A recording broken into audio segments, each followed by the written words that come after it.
All right. So Elliot, if you can advance. So tonight's presenters, we have Tom Hovey with Jefferson County Open Space, Christina Duff with Jefferson County Open Space as well, Dan Hartman and Joe Pure, both with the City of Golden. I will be our facilitator this evening, kind of the MC and helping with those Menti Meter questions and pitching questions to our different guests. Also available, we have Ann Burrell with the City of Golden, Hillary Merritt with Jefferson County Open Space, Daniel Rubenstein with Jefferson County Open Space, and doing all the magic with the digital pieces, sharing the presentation and running the Menti Meter is Elliot Barth with MIG. And I'm Jay Rinkins, by the way. If we want to go to the next slide. So the agenda, we are going to provide some project background, some of the recent plans and recent public meetings, look at community feedback opportunities at key points in the process using that Menti Meter, as we said, and we'd encourage you to use chat throughout. And I see some people looking at the chat right now. So MIG is a planning and design firm, stands for Moore, Isofano, Goldsman. We have an office in Denver, and we have been doing a lot of work recently with a lot of just jurisdictions locally, but including Golden. And we have some recent work with Jefferson County Open Space. And because of our success in facilitating some meetings similar to this, Jefferson County Open Space and Golden asked us to help facilitate the meeting. So that is the background there. We will then be looking at a couple different alternatives and have some online questions for the Golden Hills access area, as well as the Rimrock access area. And then they'll be closing next step. So quite a bit of material to get through. So with that, I am going to turn it over to Tom. Great, thank you, Jay, and welcome everyone. That's terrific turnout. We have 73 people with us tonight to have a good community conversation about access to South Table Mountain. Some of you may know, but we've been at preserving South Table Mountain for many decades now. And our work still is not done. There's about 390 acres of private land still on South Table Mountain that we aspire to include as part of the park someday. At this point, we don't have a willing seller, but we'll continue to work on that. Before a couple of things before I begin, John Litz is on the call. John is a member of our Open Space Advisory Committee, a very esteemed member. He was part of the original campaign to establish the open space sales tax back in 1972, has been a steadfast member of Plan Jeffco and our Open Space Advisory Committee since 1972. He is definitely our resident historian, and I just want to acknowledge John and all the contributions that he's made to Jeffco Open Space and Jefferson County as a whole. I wanted to just start tonight by acknowledging that there's been some bumps in the road here. Things have been misconstrued a little bit with some of the prior meetings we've had. We have been talking to the community about South Table Mountain since I've been at Jeffco Open Space, which is about 11 years now. In looking at access points, a main trailhead, et cetera. We started, when I first came on board, the thought was to look at a location off of Quaker Street. There was certainly some pushback about that, which we acknowledged and held off on. Today, the needs for access continues, and we had a community meeting on April 8th and talked about all of these access points, some of them existing, some of them potential, like Rimrock. And unfortunately, that got taken as as being a fait accompli or a done deal. We have always and will continue to want to engage the community, especially neighbors, because we will always be neighbors in the process of things that we do at South Table Mountain and elsewhere in our 27-acre park system. We are very much committed to working with the city of Golden as we do throughout the city. In fact, I was saying that Jason Slowinski a little while ago when we had lunch. We literally have things going on with Golden on the north, south, east, and west sides of the community, and really enjoy working with the Golden team, and glad they're with us tonight. So we're also very much committed to, again, involving the community in this process, getting feedback, hearing concerns, and addressing those to the best of our ability. So with that, can I have the next slide, please? So tonight, the focus areas are these 2 points of access. The Golden Hills site is pretty regularly and heavily used. The Rimrock site a little bit less so, but those are the 2 focus areas for tonight's meeting. Next slide, please. Just and some of you have been engaged in other meetings have seen this slide before. When we look at our park plans and our park planning process, we look at them in these components to allow us to be more adaptive and responsive to the various needs at a particular park. At one park, it may be natural resources in the form of forest management and fuel mitigation. At another, in this case, it may be access and trailheads. Last year, we talked to you about visitor information and management and trails, which we have done a significant amount of work on. But these are the 5 components of the park plans that we work on. Next slide, please. So in this particular case, in 2020 to 2023, again, I mentioned we've done quite a bit of work on natural resources, particularly with controlling invasive species. I hope you all have seen and enjoyed the trails work, the extensive trails work that we have done over the past year plus. As well as the visitor information and management that we've deployed there. And tonight we're here to talk about more about access and trails. And again, that's been an ongoing conversation, certainly since my time here in the past 11 years and beyond. Next slide, please. So in terms of access points, in this map that some of you who've been in prior meetings have seen those points of access with the identified with P's and I's for parking and information. The 2 sets of arrows going in both directions are also points of access. It's important to note, and I think you all know this, South Table Mountain has a number of different neighborhoods that it serves as neighborhood parks for those areas.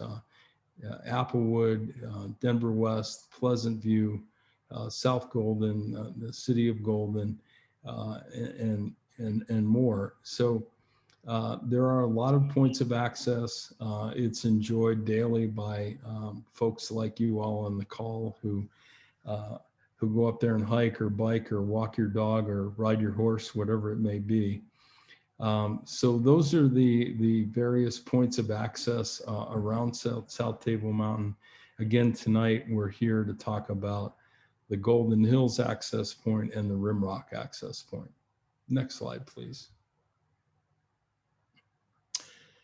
So in terms of future conditions, and we shared this slide in our April 8th presentation, we are considering, I want to underline, considering a land exchange with the U.S. Department of Energy that would allow us to own some property near the NREL entrance and create a main trailhead for South Table Mountain Park. Again, you remember earlier I mentioned that this is something we've been pursuing for a long time, over a decade. That would be a place where we would want to direct people to work with internet providers, different trail mapping organizations like All Trails and CoTrack, so that if somebody happens to Google South Table Mountain Park, it points them to the main trailhead, not to some of these neighborhood access points.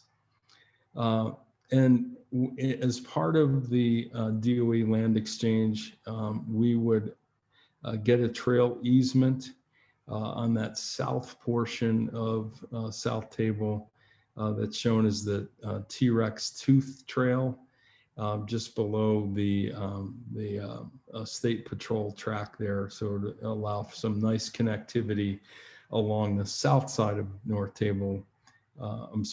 Table, in addition to the Old Quarry Trail, which is on the north side. So with that, and then you can see the private parcels of land kind of shaded in gray. Those are owned by Bear Creek Development Corporation. A 20-acre parcel, the smallest in the middle there, 80-acre parcel kind of directly in the middle of the park between the east and west side. And then importantly, the 290-acre property that includes the Castle Rock, certainly an iconic landmark in Golden. Next slide, please. So in terms of this particular process for access and trailhead components, again, we've done some of the initial planning work. We intend to hear a lot from you tonight through polling and chat and more. At the end of this, we would take all this feedback with the city, with the consultants, with our team, and evaluate how to best accommodate these access points, address community concerns, and the like. And then finally would be some final design and implementation, actually running this through the Golden Parks, Recreation, and Museums Advisory Board. We would do the same with certainly our advisory committee, the Open Space Advisory Committee, as well as the Board of County Commissioners, as it would be a capital project for us. So with that, I think we'll go to the next slide, and I'll turn it back over to Jay. Yeah, Tom, do you mind responding to a couple of questions we got in the chat? Certainly. The first one is, would Jefferson County Open Space be giving DOE ownership of land in exchange for an easement? The land exchange, without going into too much detail, we would be getting about 166 acres of property.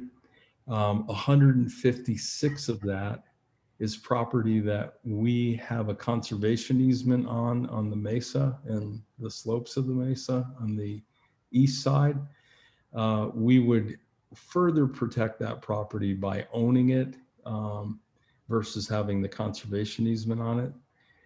That's the basalt cap loop area, basically, on this map. If you could point to that with the cursor, that'd be helpful. Far east side. Yep, that general area. And then we would be getting the property for the trailhead in fee. And the only thing that we would get a trail easement on is for that T-Rex Tooth Trail. Great, thanks, Tom. I'm going to skip down to a related one. Will Jefferson County Open Space consider the conservation easement extinguished when that exchange parcel is owned by Jefferson County Open Space? Yes, we would replace that with a fee ownership.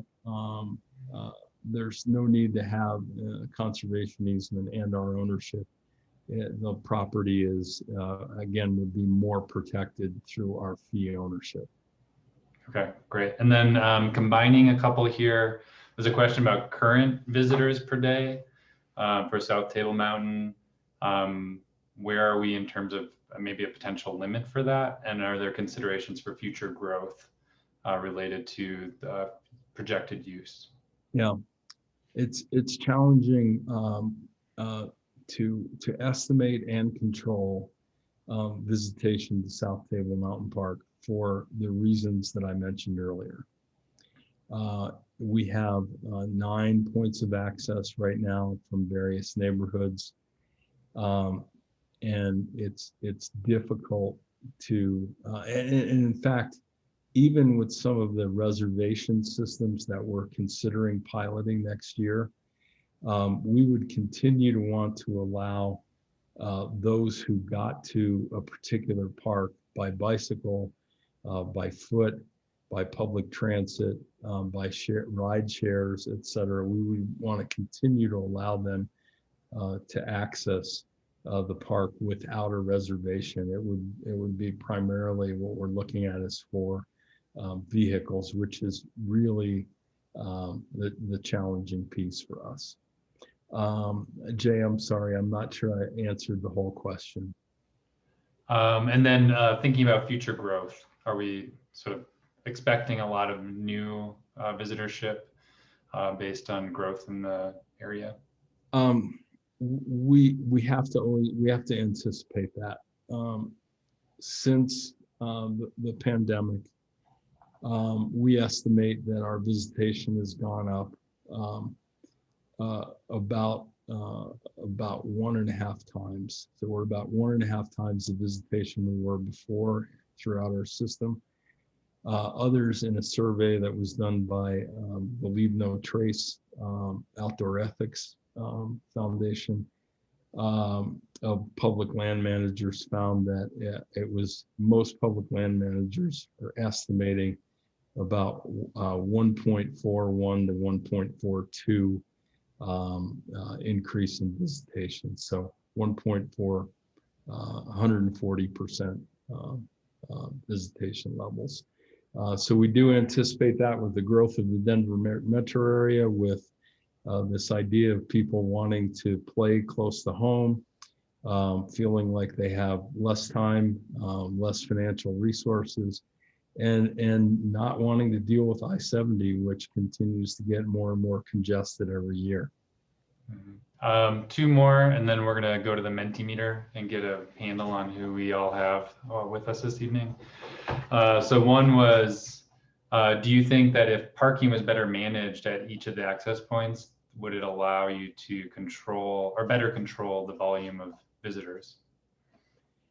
I believe so, particularly working cooperatively and collaboratively with the folks who control the road right-of-ways, which is not us.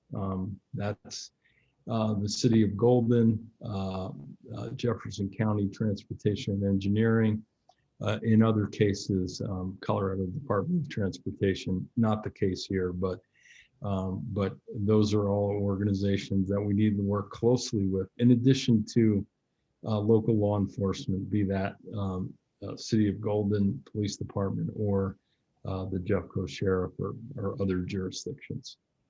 Great. And then we're getting some pretty specific questions that I think we'll get to when we get to the alternatives. But one last one, Tom, and I'm not sure if you're the right person to answer or not, but someone asked about the Rimrock community meeting in mid-May, on May 11th, and just how that was promoted.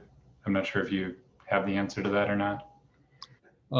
It was May 11th, Jay. A number of us on our team, including Christina and I, met with several members of the Rimrock community at their request. So it was only promoted by those who requested the meeting. Okay, great. Thank you, Tom. All right, Elliot, if you could go to the Menti Meter. And there, I do see that there's additional comments and questions, and I think those will be addressed in our next couple of sections where we get into the specific alternatives. But before we do that, we wanted to familiarize you with the Menti Meter, the polling. If I say Menti Meter, that's what we're talking about. So again, on your phone, on a tablet, on an additional browser window, if that works, if what works best for you, navigate to menti.com, MENTI.com, and then use the code 8995400. That was put in the chat once. Maybe if Anne, you wouldn't mind doing that again, that'd be great.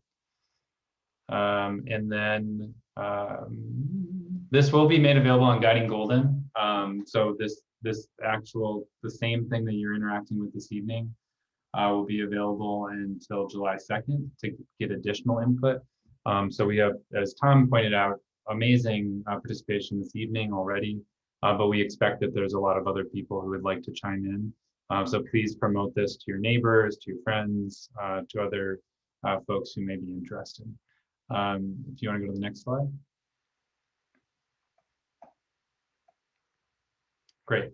So this one is open-ended. It's a word cloud. So as you enter the name of your neighborhood, it'll actually pop up on the screen here. They'll move around, but in essence, things that are larger mean that there's more responses. So far, Rimrock, I see someone put in Rimrock Drive as well, but that's our largest representation so far. But we also have folks from Golden Hills, great, Applewood Knolls, North Golden, Sunnyside, Pleasant View has good representation as well. And then, yeah, it's tricky. If you put a space or not, it actually counts it differently. So we will look at that when we're reporting on how many folks are participating here. So we have about 41 people responded. We have 77 in the meeting. So we'll give this first question just another maybe 30 seconds to a minute. If you want to navigate there, it's in the chat. It's up on the top of the screen. And again, you can use your phone, just going through your browser, tablet, or a web browser on your computer. So up to 46, and this will give us an indication of how many people we're waiting for on the additional questions as well. There's just a handful in this first section. Thinking about who you all are, how you're using Table Mountain currently, that sort of thing. All right, so we're at 48. I think we'll advance. If anyone wants to join in yet and hasn't yet, they will be able to, just because you didn't participate in that first one. So next question is, how long have you lived in your neighborhood? So less than 6 months, longer than 6 months, but less than a year, 1 to 5 years. So it looks like we have a lot of longer time residents. So while there's a few folks in that just 5 or 6, I guess, in the 5 or less category, we have 6 to 10, 9 folks, 11 and 11 to 20, 14 longer than 20 years. Wow. And so far, no one who has responded lives outside of Jefferson County. And we have another question that'll get at whether or not you live in Golden or Jefferson County next. But so we're up to 52. Great. Let's advance to the next one. 53 there with a 11 to 20 year resident. So please choose all of the following that apply to you. So a Golden resident, a Jefferson County resident, but outside of Golden, that you visit Jefferson County parks. So again, if you're a Golden resident and you visit Jefferson County parks, you pick both of those. Similarly, if you're a Jefferson County resident, live outside of Golden and visit Jefferson County parks, you select both of those. And then none is an option as well.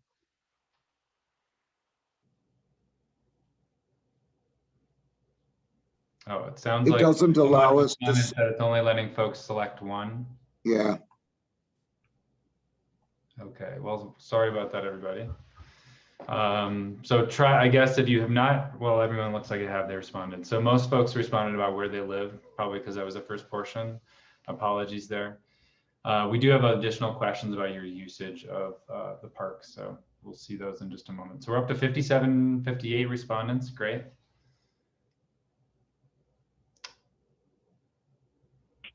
Great, and then Terry clarified that she's a Golden resident and she visits Jeffco Parks. Thank you. Again, we'll have additional questions here about participation in the park. So next slide, Elliot.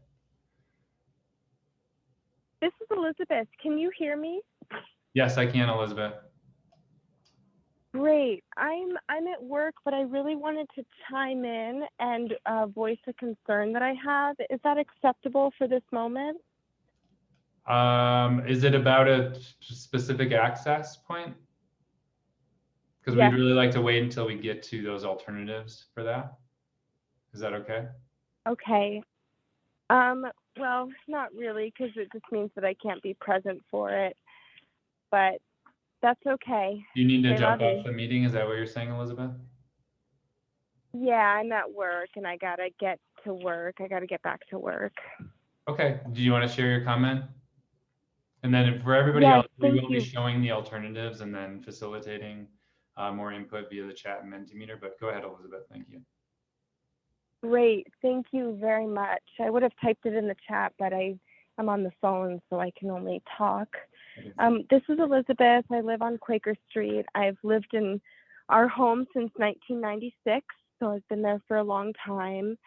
And I use South Table Mesa every single day.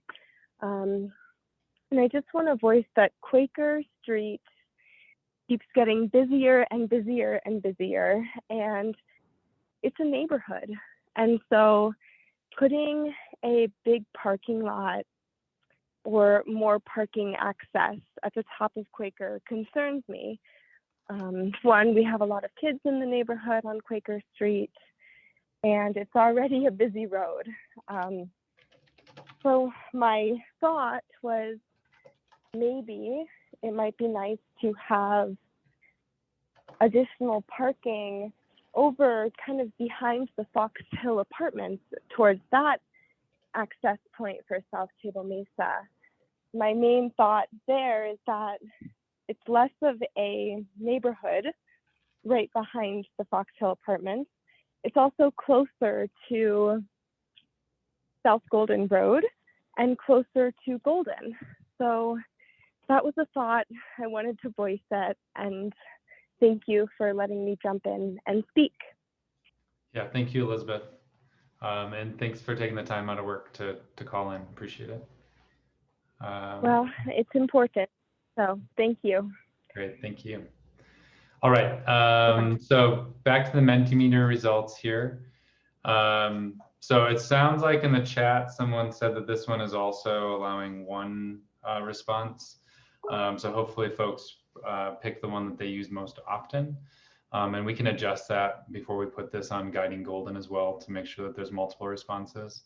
And as long as you use another device, so if you go on a computer, if you used your phone today, or if you use your phone, if you're on your computer today, you can respond again too. So it looks like Fossil Trace Trail is the largest response. And looking at, yep, both those, the Fossil Trace Trail access points there. Other chimed in a few, so if folks want to say in the chat where the other was representing for them, that would be helpful to understand. The Lubon Trail and Olivine Trail are also jumping up to the top there. Great. We get it.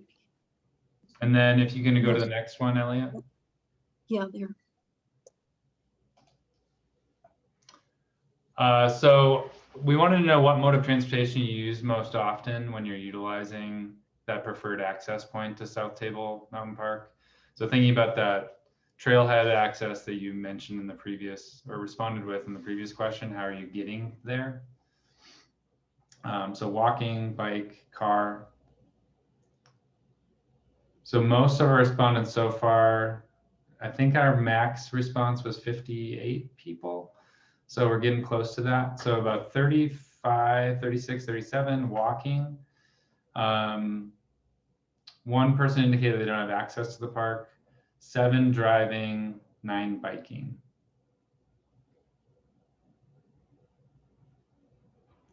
Great. And MR, I'm not sure which question you weren't able to respond to, but if you want to put your response in the chat, we can make sure that gets entered into the record too.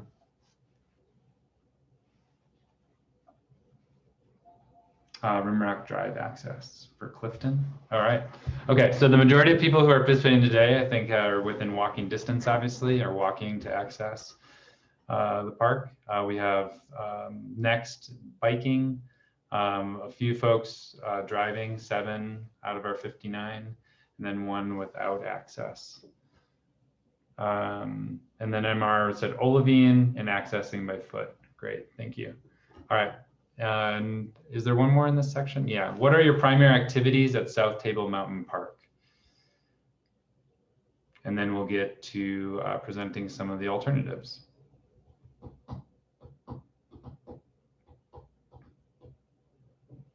All right, so we're seeing hiking, definitely jumping to the top, both walking alone or maybe with a human, and then walking with dogs or a singular dog.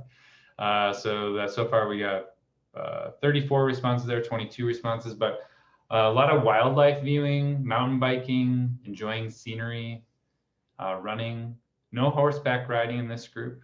We have one other. I don't know if that individual wants to put them in the chat, what the other is.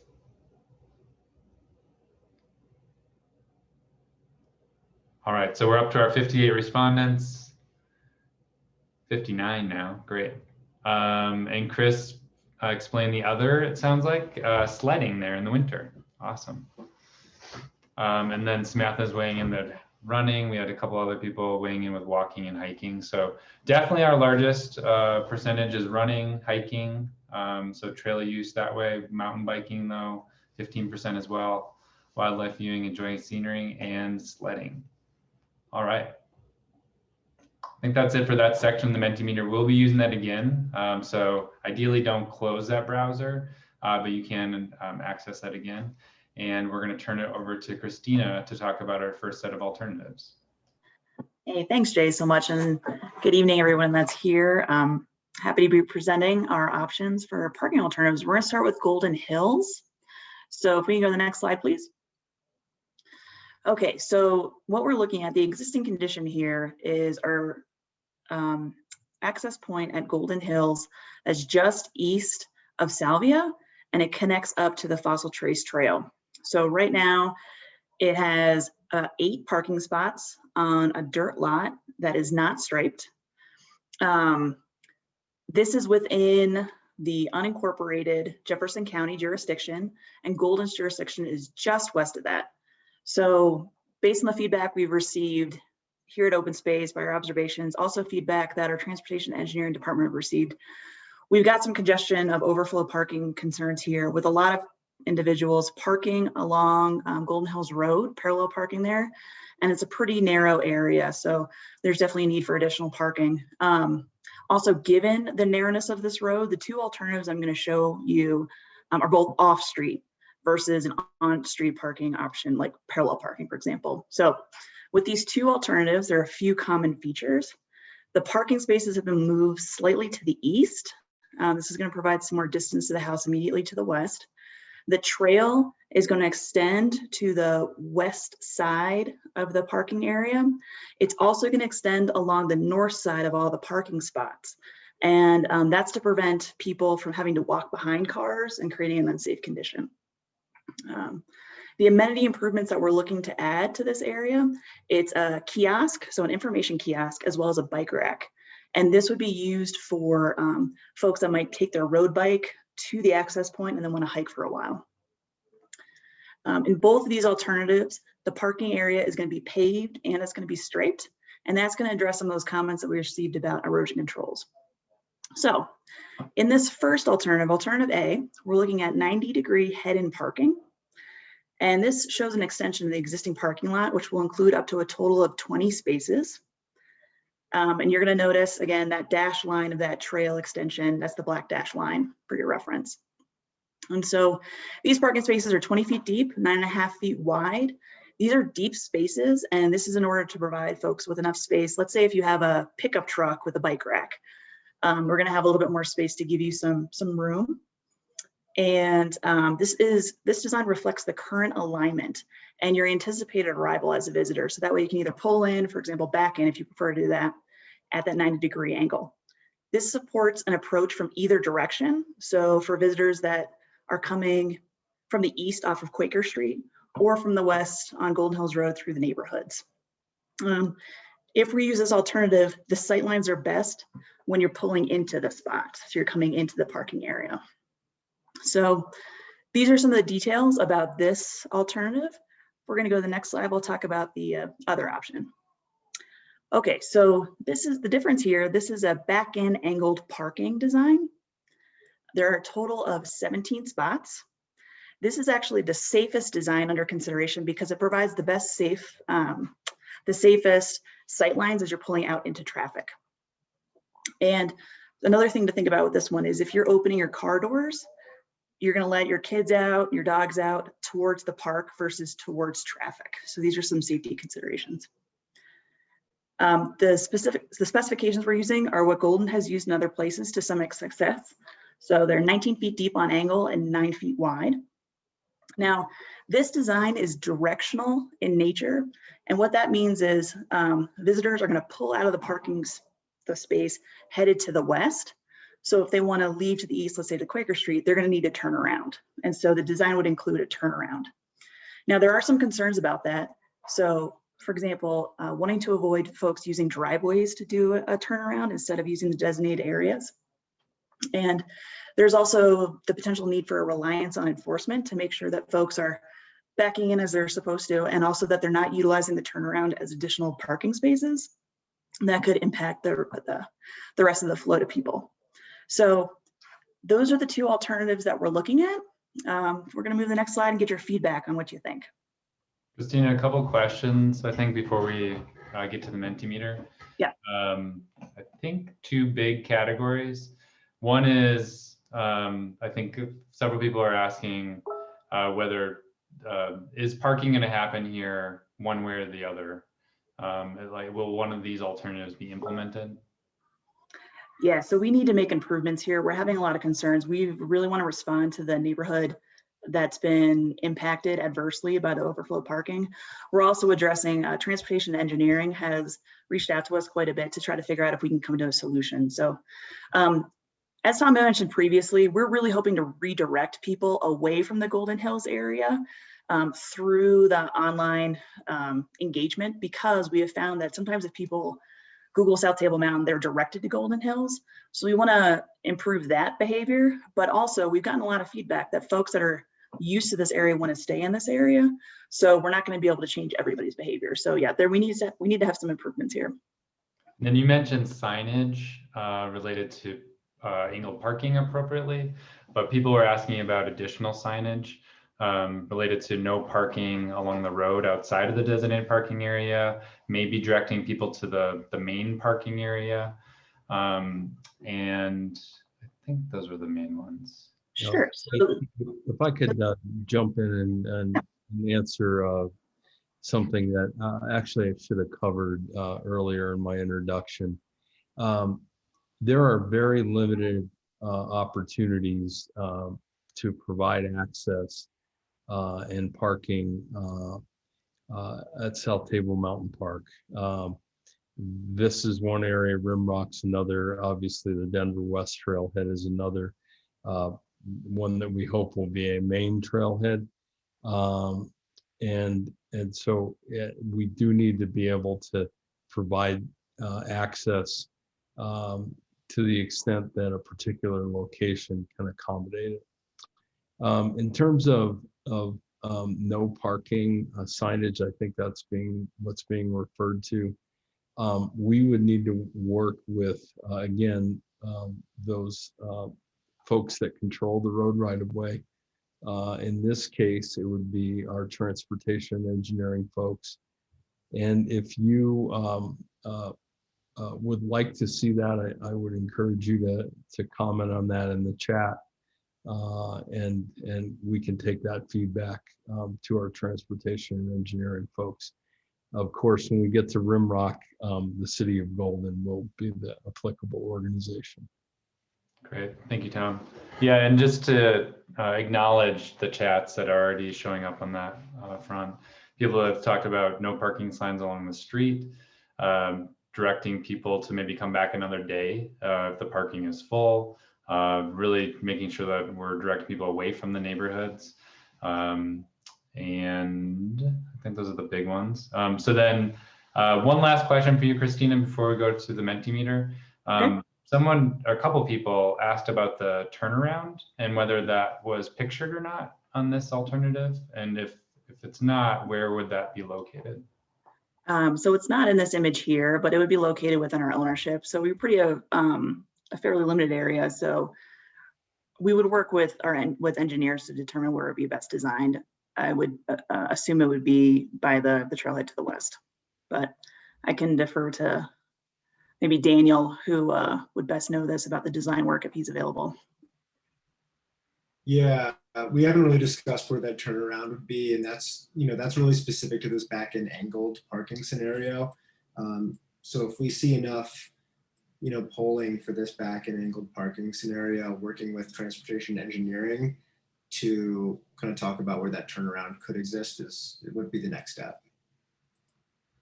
Great, thank you, Daniel and Christina. Some other folks, just in case people are not reading the chat, people are talking about the need for better parking enforcement, the idea of maybe a permit program, and then some more support for parking enforcement. All right, thank you for those clarifications. Let's go to the Menti Meter on these options. So next slide. All right, so again, it's menti.com if you happen to navigate away from that. The code is 8995400 up at the top of the screen. So which of the two alternatives do you think does the best job of balancing parking access and neighborhood impacts? Again, a parking improvement will be made. So which would you prefer? This back-end angle parking, 90-degree head-in parking, or none of the above? Go back to the drawing board.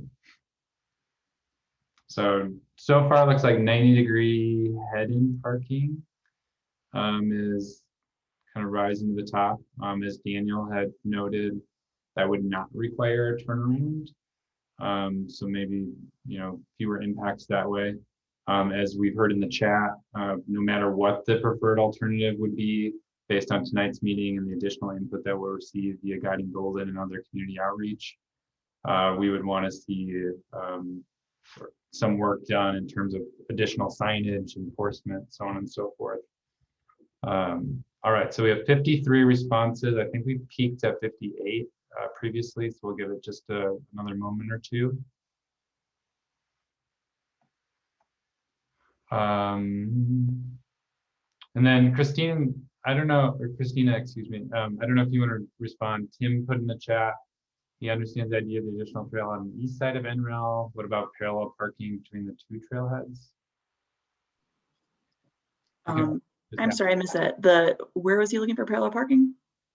He said between the two trailheads, Quaker and to the east. From Quaker and to the east? Mm-hmm. That's going into state land. Gotcha. Is that what you mean? East of Quaker is getting into neighborhoods. All right, thank you. Other comments, again, we'll make sure we export and put in the fuller record with all the other community input. But I think this is pretty clear. Of the participants this evening, we're seeing that the 90-degree head-in of the parking alternatives that were presented are preferred to the back-end angle parking. All right, next slide. So I just saw that Tim clarified to the west of Quaker. So Golden Hills Road is quite narrow there, and the neighbors are already dealing with quite a bit of a pinch point, a bottleneck. So there's been a lot of concerns about the safety ramifications of that. So we've evaluated that too, but just given that the dimensions, that's why we're not discussing it tonight. Great, thank you, Christina. So for those folks who did say head-in parking, we're just curious why. You can do this in a couple of words. One person so far, so it's very large, just said no to the head-in parking. But we did see there was some support there. So we just wanted to understand maybe what some of the positives might be around this. Someone said all B is incomplete. So my guess is there without seeing where the turnaround is, they feel like they couldn't weigh in. Someone else said easier, bi-directional, the flow of traffic. We get more spaces out of it, so maybe there's less pressure on other areas. Accidents, which I'm assuming people are saying why they prefer it. I think they mean maybe fewer accidents, but not quite sure on that one. The lack of a turnaround, I'm guessing there with the turnaround comment. Great. Easier than backing up. All right. Okay, so we have about 37 there, which I think corresponds to how many people were indicating that they preferred that option. So if you want to go to the next one, Elliot. Same thing for alternative B, the back-end angle parking.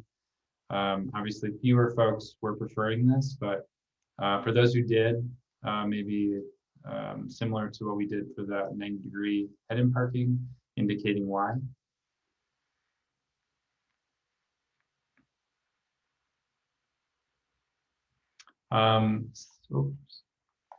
Sarah just asked, and I'm not sure Tom or Christina if you wanted to respond to this, but is there an option, or well, she said, is there not an option for parking at Golden Hills Fossil Trail?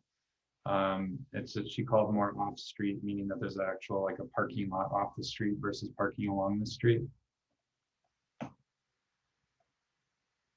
Anyone have a response for that? Jay, I'll take that one. It is some pretty challenging topography there. It is at that. If I'm understanding the question correctly, it is at that turn that Christina mentioned was kind of a pinch point and a safety concern there. So we're trying to make that particular situation a little bit safer with very limited or no parking there. There's not a lot of space there. Great, thank you, Tom. And then also in the chat, we're seeing several comments. It looks like Tim maybe initially said, made the suggestion to add sidewalks adjacent to the trailhead, which provide safer pedestrian access, less degradation on the natural area, and also probably easier to enforce and less likely that people kind of use it as pseudo parking. A lot of people were supporting that idea. And then as far as the preferences for back and angle parking, looks like we have some differing opinions. Some people felt like the 90-degree head-in was safer. Others feel the back and angle parking is safer. Someone said no, they don't like it because it directs the traffic to the west. Safer for exiting vehicles, fewer spaces. So maybe I think someone did interpret that as a positive. A less safe departure, unloaders won't block the street. So assuming you're getting out, maybe accessing your hatchback or the back of your SUV or trunk, that would be in the rear of the car, away from the road. Safer unloading kids, great. All right, so I think we will progress to the next one there. So finally, if you chose none of the above, which would, if I recall, there was at least 10 to 12 folks who indicated none of the above. Just if you're willing, indicating why you were saying none of the above here. And we'll see a few more highlights from the chat. Chris said if you have more space for cars in the parking lot, there will be just more people who park on the street. It won't save anything. So definitely sounds like it's, that would correspond to those comments about no parking on the street in the non-designated parking areas, enforcement. We don't want more people coming in the neighborhood. Why aren't there fees for out-of-county vehicles like Boulder and in some cases Denver Mountain? And the concern on Golden Hills is directing traffic west. Couldn't you angle the spaces the other way? So I'm not sure if there's a response about the fees. That seems like a much larger policy question, but I don't know if Christina or Tom or Daniel, if you wanted to respond about angling the spaces the other way. I'm assuming they'd have to be on the south side of the road then.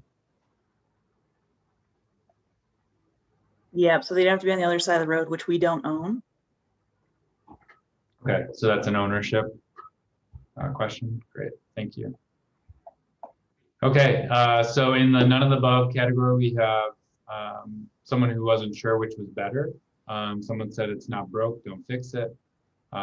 We need to address the illegal parking. So I don't know if that means that then they don't want any parking, but we're hearing that I think in the chat as well, as far as addressing illegal parking. Won't solve the street issue. So it sounds like this definitely needs to be paired with some additional policy and perhaps Tim's idea of the sidewalks. People who live there should have the greatest say. Nearest the oh, missed that one. It'll come back. Should be a few to park. So maybe wanting fewer spaces. These alternatives won't really work. There are much more than 20 cars parked there at any time. More parking will only create more problems. Neither alternative includes a plan to address community traffic and safety. All right, so as we get additional community input on this over the next couple of weeks, I think the team can take a lot of this under advisement and try to incorporate this and pair it with additional supporting strategies. All right, so let's go to the next piece, Elliot. So this is basically a ranking. It's pretty similar to the preference question, but we wanted to see if anyone's opinions had changed over the course of sort of seeing what other folks said in the chat, in the Menti Meter. So it's ranking those two options, alternative A or alternative B. Alternative A again, and it says it on the screen there and should on your device, but is 90-degree head-in parking. Alternative B is angled back-in parking. So it looks like maybe not as many people are responding right now.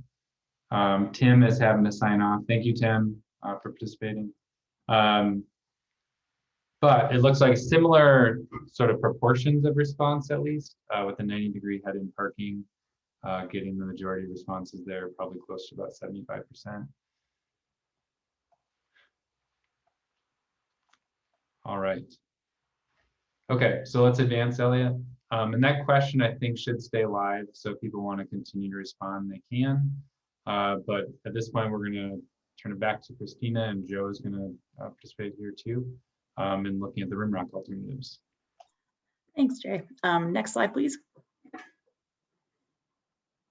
Okay, so the Rimrock Drive location is where the Shoshonite Trail is designed to connect between the Dome Flow Trail on the top of the mesa and the rest of the trail system with Rimrock Drive. Now, this trail design was initially shared during our 2020 community engagement, which Tom referenced as part of the trail component park planning updates. And we've received some questions about this trail recently, so I just want to give you a quick background. This is going to be approximately 0.4 of a mile. And as you can see in the image, the conceptual alignment is pushing visitation far to the west away from that water tank accessed road on the right.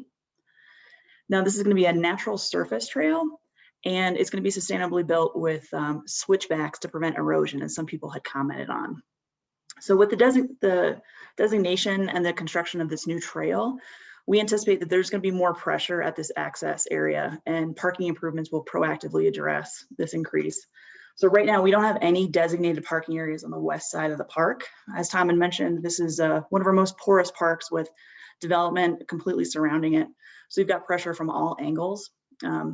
Based on the feedback we received in the public comment period, there was confirmation from our visitors that folks coming specifically from this area are less likely to access the Denver West Trailhead from the far east, just because of the distance. So the improvements made at this access point are going to encourage area visitors to access the area the park from a designated entrance rather than from unauthorized trails around the park boundary. So right now, the trail that you may be using off of Rimrock is actually an unauthorized trail that was not designed to our current sustainable standards. So this is within the city of Golden. We've been working in coordination with them on these design alternatives. in order to complement their ongoing complete streets efforts, which improves multimodal transportation. Now, specific to Rimrock, the goal is to improve bike and pedestrian access along this road and to South Table Mountain Park. So with that, I'm going to turn this over to Joe Kerr, who's the city engineer, and he can speak in detail about the existing conditions that are really informing our design alternatives, the design alternatives themselves, and also potential improvements to the south side of the road. Thank you, Christina. Sure. So, so existing conditions here, as most of you probably know, Rimrock does not have any pedestrian facilities whatsoever along the stretch. So it's been a pretty steady refrain. We've heard it from many folks that, there is a desire for pedestrian improvements. Certainly it is our standard for, just about every city street. So when Jeffco approached us, we kind of partnered with them and looked to make some improvements. We were a bit unsure exactly what we should install. Certainly, a sidewalk and probably a multi-use path to connect to any trailhead improvements made some sense, or access point improvements made some sense. So I will run through these alternatives, 3 different parking scenarios for Rimrock Drive. Some are similar to the ones on Golden Hills, as well as a question about potential for a south side improvement being either a sidewalk or a bike lane. So here we see the, I should also mention, like similar to Golden Hills, it's sloping upwards pretty steeply. So the further into the hillside we go, the more costly improvements become in the form of retaining walls to allow us to cut in a flat area. So alternative A is parallel parking spaces. Very similar to what's out there now. All of these configurations will necessitate reducing the width of the asphalt of the drive lanes. Right now we're targeting 11-foot drive lanes for all of these scenarios. That has, sometimes that is viewed as negative, as being too narrow to allow for vehicles to traverse it. I should say that the FHWA standard for a standard highway lane is 12 feet wide, so this is not very far off from that. And we do have 11-foot lanes elsewhere in town. North Washington is a recent example. Heritage Road has been reconfigured to the narrow lanes. The narrowing of the lanes definitely has a traffic calming effect. You make it a bit narrow and folks tend to slow down and pay more attention to staying in their lane. So alternative A is parallel parking. It would necessitate a turnaround as shown on this image to get folks directed in the correct direction to parallel park. You are supposed to park in the direction of the lane that you're adjacent to. So there is a turnaround for that. And next slide, please, Elliot. So this is the 90-degree head-in parking. Cuts us a little further into the hillside, but some of the, I guess, advantages of 90-degree head-in is it's familiar, right? It doesn't have a real direction bias. We don't need that turnaround for folks coming in from South Golden Road. And I guess it's familiar to folks. The downside of this is that it does force you to back into a live lane of traffic, which is definitely a safety deficiency in my opinion. Next slide, please, Elliot.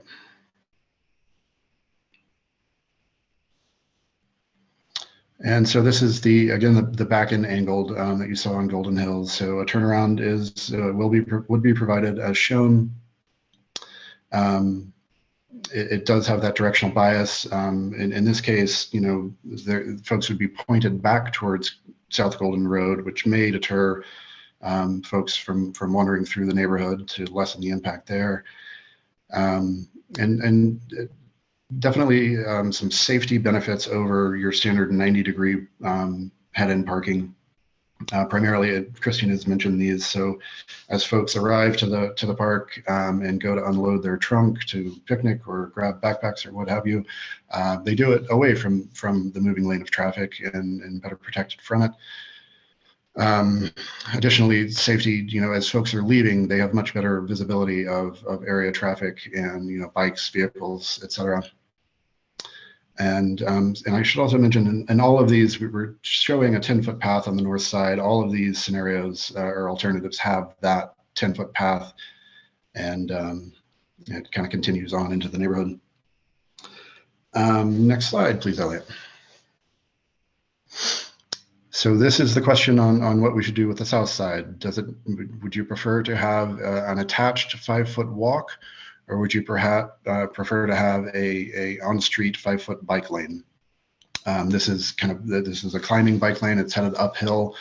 So as bikers, if we go with the first alternative, then bikers are sharing that travel lane. Certainly, vehicles are allowed to pass when it's safe to do so. A biker, traveling a bit slowly, heading uphill.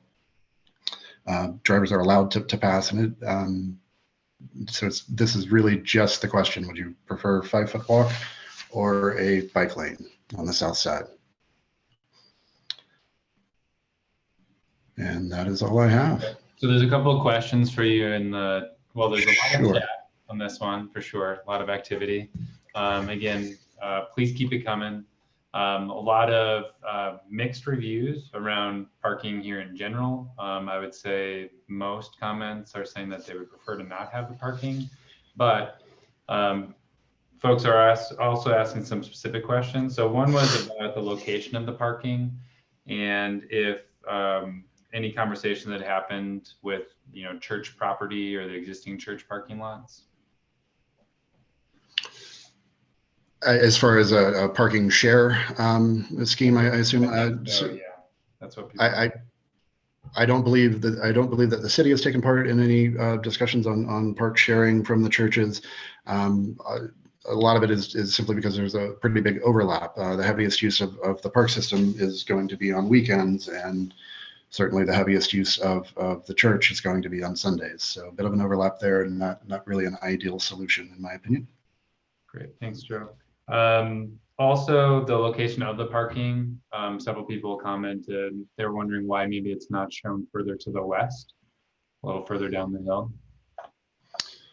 So some of it is, I think, is driven by the restroom. The further west that we go with the restroom, the more difficult or probably impossible utility connections become. Okay. Would that be similar for the bathroom, which there's mixed reviews on the bathroom? Some people are saying, yes, we'd like to have a bathroom so that people aren't doing their business in the park. And other people are saying they definitely don't want a bathroom. But about the location of the bathroom, could you clarify something? Again, sure. It's driven by those utility connections. So You want me anybody, to jump in, Joe? by all means, Ann. Yeah, since I know the utilities, there is not water and sewer in Rimrock Road. It ceases to exist not very far from the homes. It's just one of those facts. So in order to have a flush toilet, which I think would be, well, it's all that Golden would allow, frankly, we need to put it close to the utilities, which are further to the east. Okay, great. Thank you, Ann. And then Joe or Ann, whoever wants to respond. Also some questions about the retaining walls. Some people were pro retaining walls, some people were against the retaining walls. But there was also a question about was anything considered and maybe dismissed that wouldn't have required retaining walls? I would say in some of the areas along Rimrock, it's going to be necessary. There's a maximum slope that you can lay dirt back at, or have a maximum slope where it'll stay put and not erode. If we find that we're going into that hillside far enough, we're going to exceed that maximum slope, and that would just erode without the retaining wall to kind of lessen that slope. Great. And then many more comments and questions related to those that you already answered. So thank you for those, everybody. One question from Brian was, there's no crosswalk from Old Golden Road to Rimrock. Is that in the planning? It hasn't appeared on any of my lists.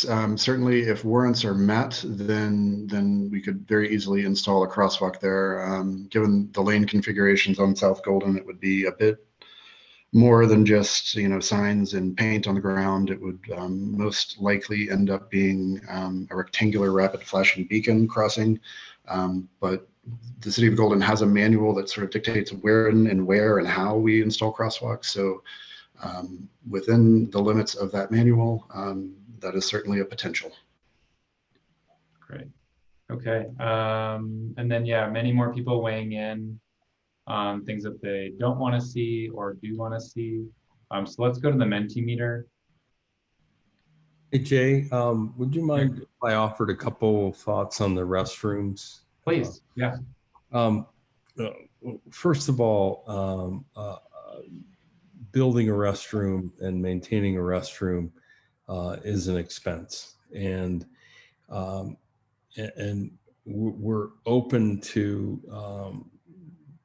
having one or not having one. But I want to just explain that and emphasize what Ann said just a minute ago, that it is Golden's requirement for restrooms to be on city water and sewer, and we would need to comply with that requirement and make it a flush toilet with city water. We would certainly want to have locking mechanisms on the restroom to curtail some of the negative activities that have been cited, so that it would close at 1 hour after sunset and open 1 hour before sunrise, which is our park hours throughout our system and at South Table. So those are a couple of particulars there. I think you all have identified the positive and aspects and the drawbacks of having a restroom. Certainly, it's a natural occurrence, and we find that many pretty high percentage of park visitors, one of the first things they do when they arrive is use the restroom facilities that we provide. So if there's no restroom, they may be doing that in places that are far less desirable. Thanks, Jay.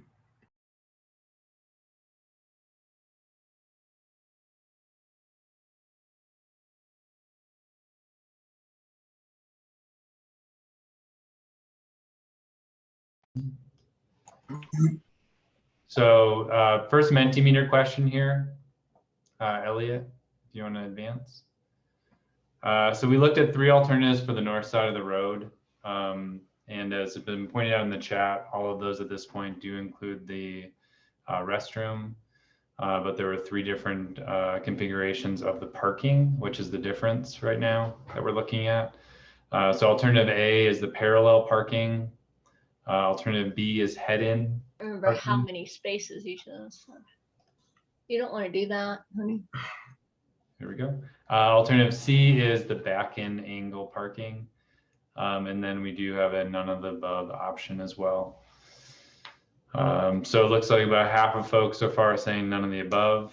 Of the alternatives that are provided on the parking, we're seeing kind of equal support or preference for the parallel parking and the head-in parking. The back angle parking is getting very little support on this one. The parallel parking is just edging out head-in parking, so definitely be helpful to expand this to the broader community audience as well and get some of their input.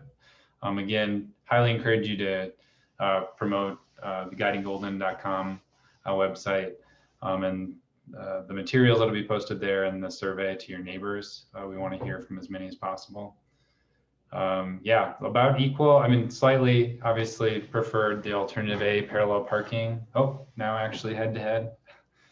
And head-in parking has just taken the lead. But yeah, not super clear direction there, but looking like both of those should be investigated in greater detail. One of the bigger difference there, obviously, is the head-in parking, kind of a smaller footprint. It cuts into the hillside a little bit more, but doesn't require the turnaround. The parallel parking is going to sort of spread along a little further and does have the turnaround. So some of those considerations. All right, if we can go to the next one. So similar to what we just did in that previous, we'll just run through those three options, as well as the none of the above. So the parallel parking, in alternative A, why you liked that for those people who did. I think there were probably 12 folks.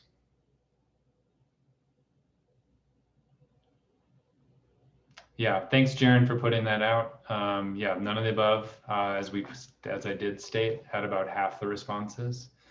And then I was reporting of those alternatives that were provided, which ones were jumping out to the top. All right, so the parallel parking, we're seeing least impactful to the park, not as deep in the hill. No, several people have said. Easy to navigate. Let's see, least impactful to the park. No, thanks. Thanks for that.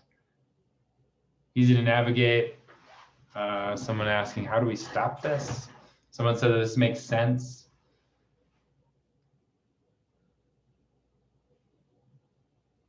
Another person typed in, we don't prefer, or several people, we don't prefer any option.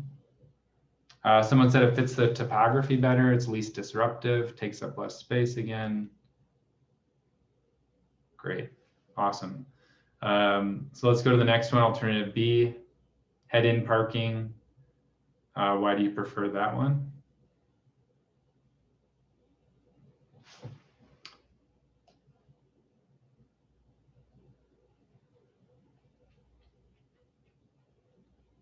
And I know the keypad polling is, after a lot of questions, can feel like it's a little much. So we just want to let everyone know there's just a few more questions here. We'll hit alternative C, the none of the above option, and then just have a question or two about the south side of the road. All right, so again, no, and we don't prefer any option popping up to the top there. For folks commenting on the alternative, we see no turnaround, least traffic conflict, easiest. South Golden Road access, then folks are weighing in that they don't like it, saying it's unsafe, unnecessary, it's not supported, thinking that's a bad idea. Other people said that it is too close to the homes and they prefer people park at the bottom of the hills, only if it's closer to the churches. All right, let's go to the next one. So alternative C is the back and angle parking.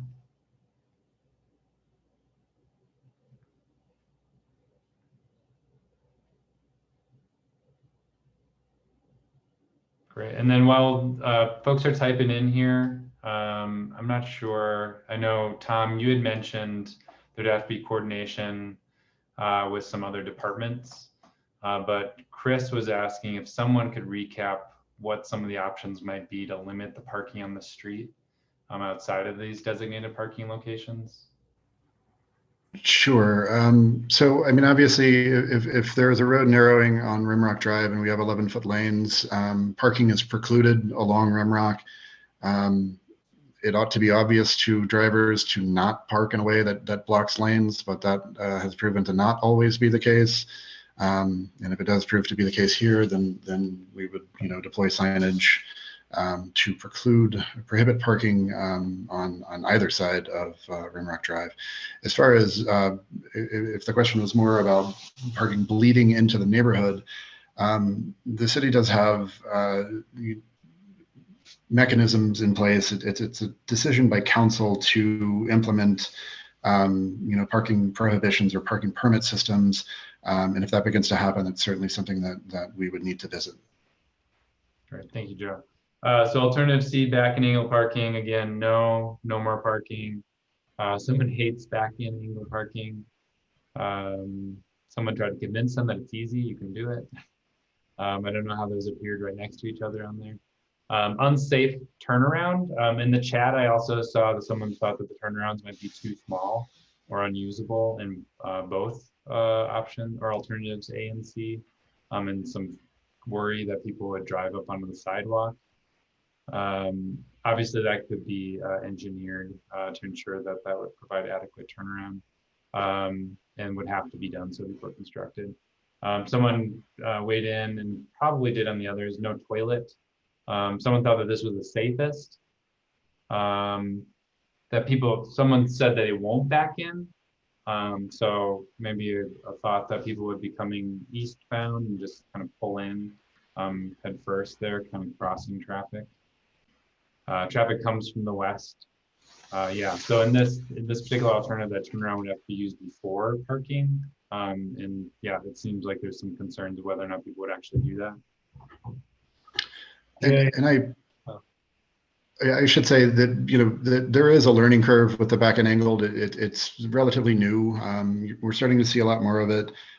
Certainly in Golden, we've seen a bit of it. There's some existing on 8th Street. There's some in front of Lions Park on 10th Street. We installed quite a bit of it on the North Washington project. There is a bit of a learning curve, but it doesn't take folks very long to figure it out. We do deploy signage every time we do this to kind of, you know, give instruction.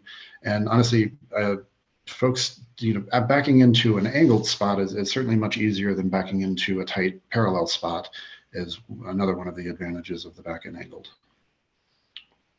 Great, thank you, Joe. So a lot of people are continuing to weigh in that they would prefer not to have parking here and to consider parking at the bottom of the hill. We did want to ask quickly, yeah, you can advance, Elliot. Jay, if I could just answer some of these questions that are coming in about the kind of western edge of the parking scenario here. Thanks, Daniel. Yeah, we had looked at the topography there, and as many of you know, it's a pretty steep hill.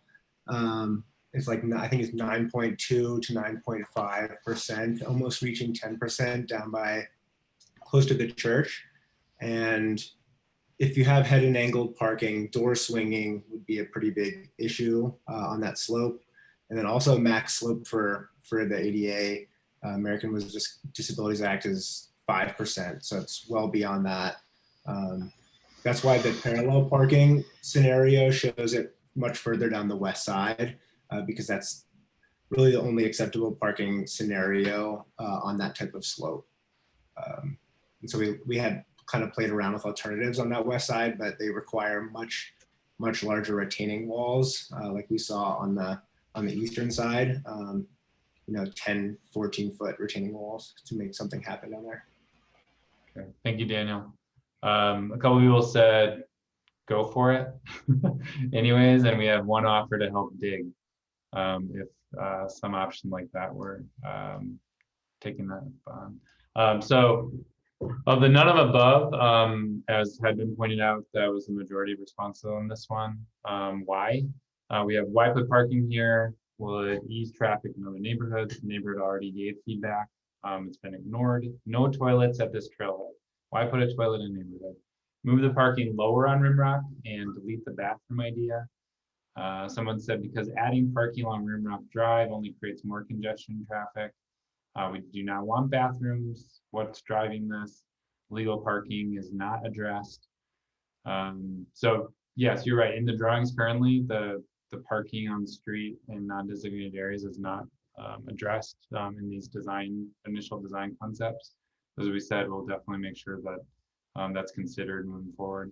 Too much impact on wildlife. Don't build all this in an elk corridor. I saw that in the chat as well, a concern that this is elk habitat. Wanted to know if there was a study that could be done on sort of the impacts of these types of improvements on that habitat. No bathrooms, too many parking spaces for all the alternatives. Neighborhoods comments have been ignored. I think I read that one already. What's the budget for this project? How is it affected by the different options or by moving parking to the west? I don't know that a budget is determined yet. Has anyone, not that you need to give a number, but I think we need to figure out a design before figuring out the budget first. Is that correct? That's right, Jay. Great. Thanks, Tom. All right. And then we did have, as I said, just a couple of questions, if you can advance here, Elliot, on the south side of the road. So basically this one comes down to, with the additional space, would we use the 5 feet that we could kind of capture on the south side of the road for a 5-foot bike lane, which would be helping in the uphill direction, so a climbing lane, and then a 5-foot sidewalk.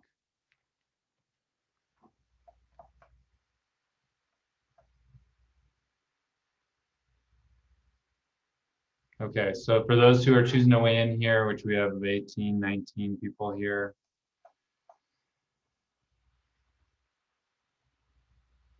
I'm not sure, Brian, I'm assuming you mean other on this one.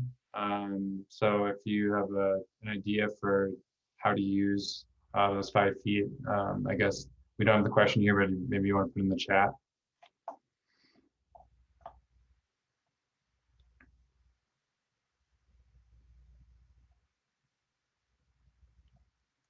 All right, so looks, well, almost, it is exactly 60% of people are saying 5-foot climbing bike lane. And then now just a little under 40% of the respondents are saying 5-foot sidewalk on the south side. All right, we'll leave it up for another maybe 10, 15 seconds in case anyone else wants to weigh in. We're down to 37 respondents. I think our peak was around 58.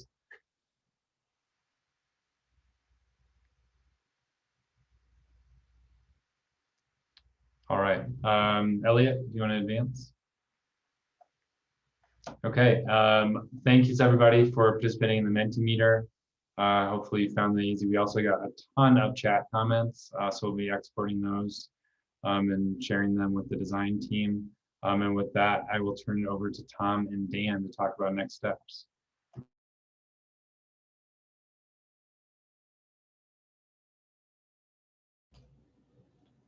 Both of you guys are muted right now. Sorry, Dan, do you want to go ahead and go first? Yeah, Tom, I'll go ahead and start. Sorry. Boy, my best thoughts were muted, but we'll move on. We want to thank everybody from spending some time with us tonight, and we will take all of this information and we will look at, what alternatives make sense. From the City of Golden's point of view, we will try to turn this into at least some things that we may, or given some of the comments, we may not do, and schedule another opportunity for you all to talk to us before anything moves forward. I want to be, though, really clear that Jefferson County open space belongs to the broader public. And we in our city council has some level of conflict to deal with how access to it impacts neighbors and neighborhoods. And that's exactly why we're trying to talk to you tonight, that there are access points in neighborhoods where we don't have an opportunity to say, can we provide parking, or can we mitigate potential future impacts? And we will be dealing with those in a separate session, because we won't have these kind of opportunities. The point of tonight is to say, we may not have a problem today, but we could very likely have a problem some point in the future. And because these parks are not just Golden or neighborhood parks, they are Jeffco parks, and even perhaps bigger than that. we have to think larger. And that's what we're trying to do. So your input is really important to us because we have to think about the near term and the long term. And that's what we're hoping to get information on tonight. So what you need to know is this meeting, the materials, and actually I think a video of it will be posted on guidinggolden.com. The poll will remain open for 2 weeks, which goes to July 2nd. I encourage you to go there. If you haven't answered a question, go and do it. Talk to your neighbors. All of that information is kept, and it's very important to us.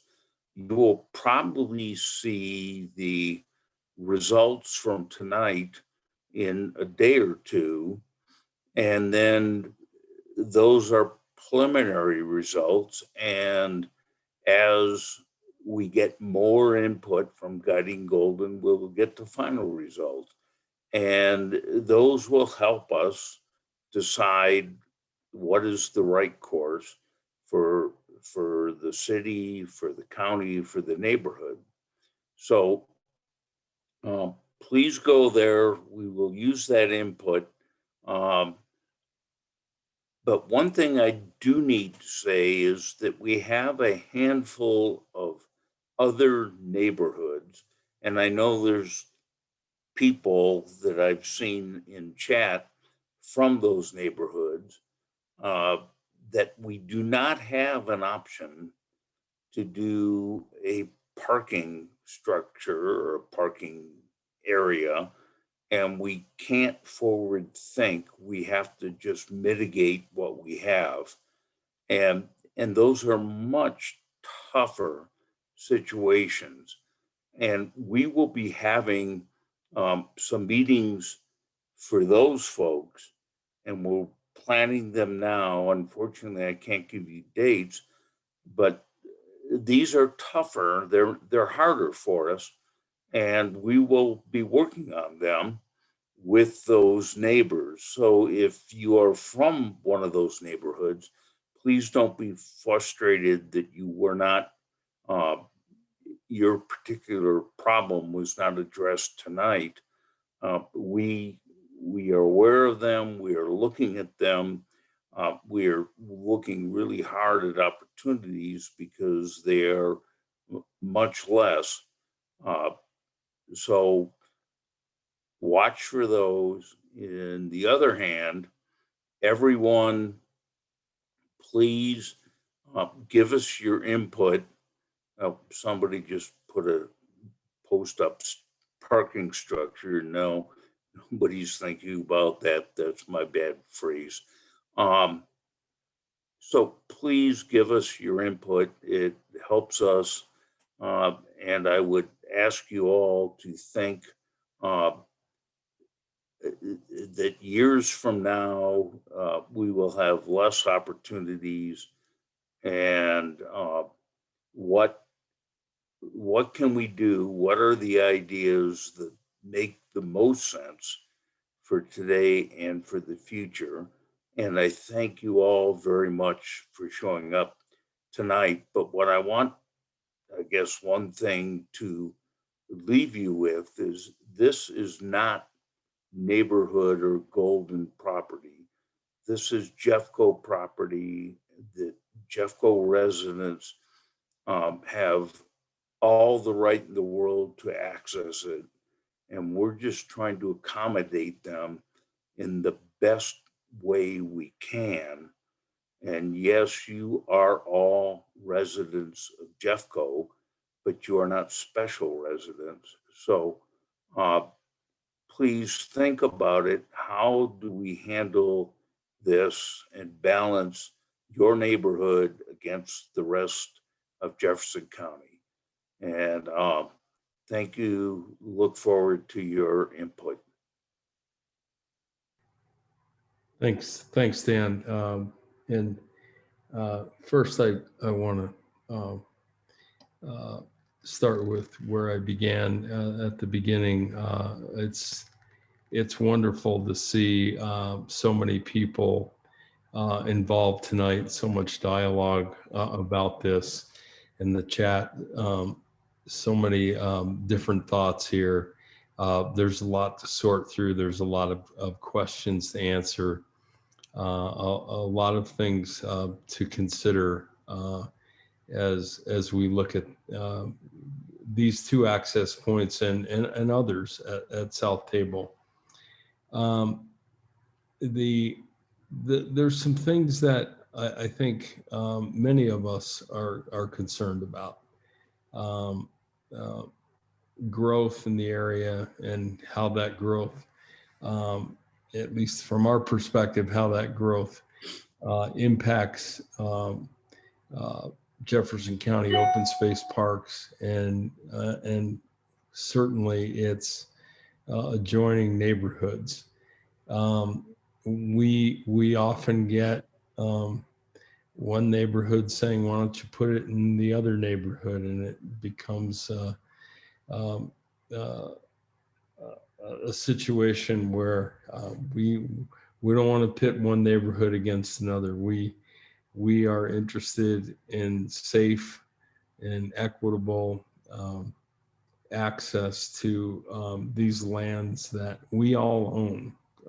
All of us who live in Jefferson County own these lands, and all of us, as Dan mentioned before, should have the ability to access them in a safe and appropriate way.